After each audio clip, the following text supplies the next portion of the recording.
want our community to be proud of our schools, and I want our community to trust that we are providing the highest quality education possible for our children, and that we are meeting their individual needs, tailoring our instruction to students' needs, and to making sure that our students are prepared as best they can be for their futures. My vision aligns with our district's strategic plan, which is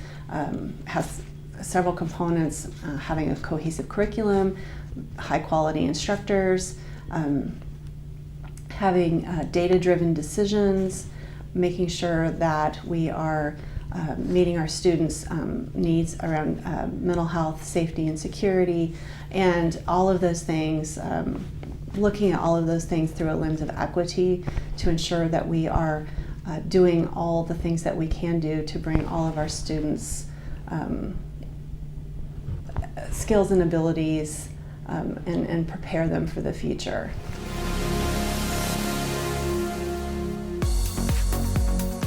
I'm very supportive of the priorities we have identified. In fact, I have been advocating for our district to have a strategic plan for several years. When I was board president during our process of hiring our current superintendent, I made that a priority in our search process and a priority for the work that happened during the superintendent's first year of service in our district. He has carried that forward, done a great job of ensuring that we have created a community plan that has a wide base of input from all of the different sectors of our communities, and then making sure that we are focused and we have some very focused priority goals. So I don't feel like there's anything missing from that plan. It's been a thorough process to create it, and I'm very excited about working now to ensure that the board and that is holding the district and the superintendent accountable to meeting those goals and action steps in our plan.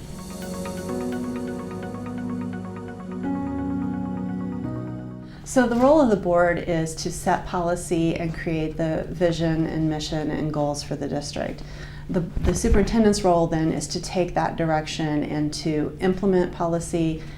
implement that vision and mission, and to manage the district. So the board's role is not to manage. We are overseeing, we are holding the superintendent accountable for the outcomes and for the direction that the district is going. But we should be doing that work together as a leadership team, the board and the superintendent working together all on the same page, and making sure that we're an executive team of 8 and that we're all pulling in the same direction. So I'm just completing my 8th year. Actually, I've completed my 8th year on the board, and during those 8 years, I've been very involved in the budget setting process throughout as a school board member, managing the budget from the board's perspective of a local option budget and a state general fund budget that are over $150 million. So I have a lot of experience with that locally. I also have experience in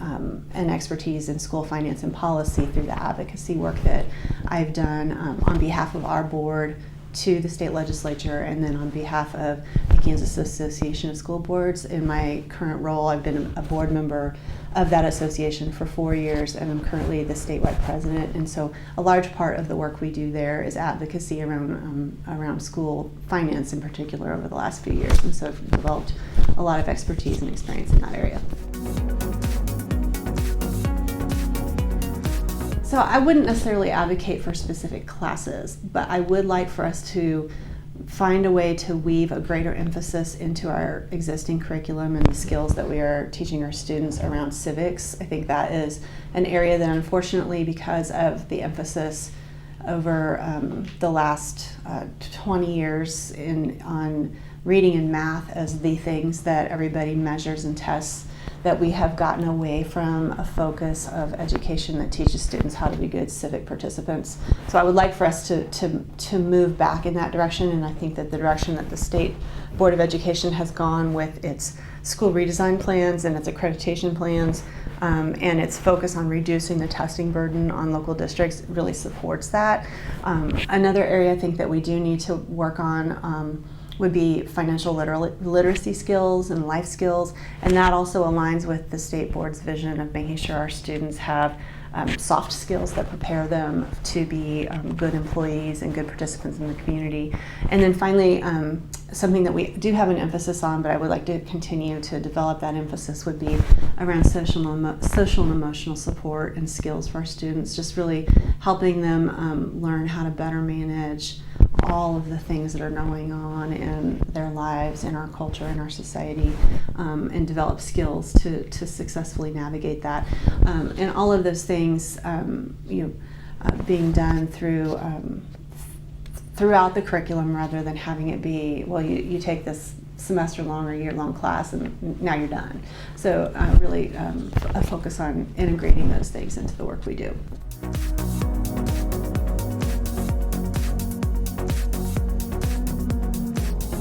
So our district has a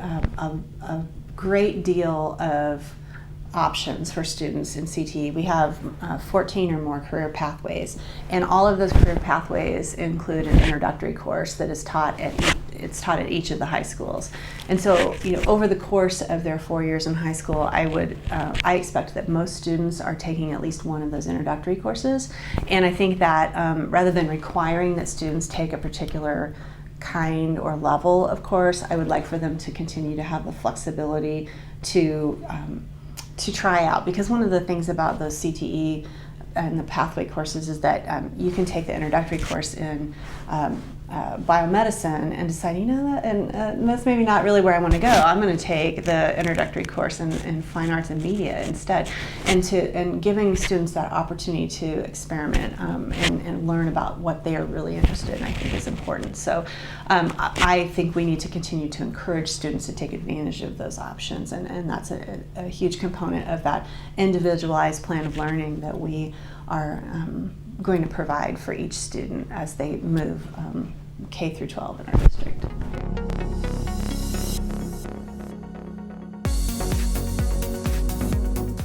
So I grew up in a small town in western Kansas, and I grew up on a farm, and I've gone to public schools actually all the way through K-12, University of Kansas, and then University of Michigan for my law degree. The power of public education and the transformative power of public education has been a huge influence in my life, moving from where I started as a farm girl in a small town in western Kansas, and moving through my education and achieving things that I would have never been able to achieve without that high quality public education that I got in a very small school in a rural part of our state. But I think it's important that we can provide those experiences for students no matter where they are in our state, here in our community in Lawrence, absolutely across the state. And I think as school board members, we have an obligation to advocate for our students in our district, but also for a high quality public education for every student in our state. And so all of those things inform my approach to the work I do as a board member.